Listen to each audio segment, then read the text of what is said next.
So this can happen, but it is nothing to worry about and it's completely fixable. It probably happens mostly to people who are new to the henna experience or are new to that color specifically.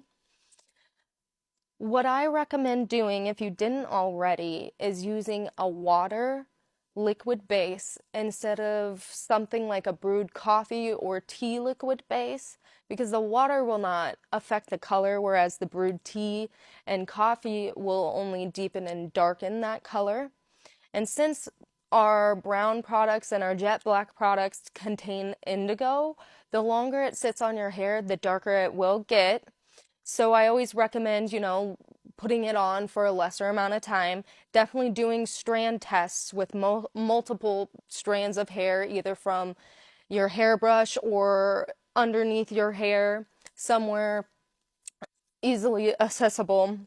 And you can put that dye on those strands for a different amount of times, and you can see how the colors turn out and find what time works best for the color you want to achieve.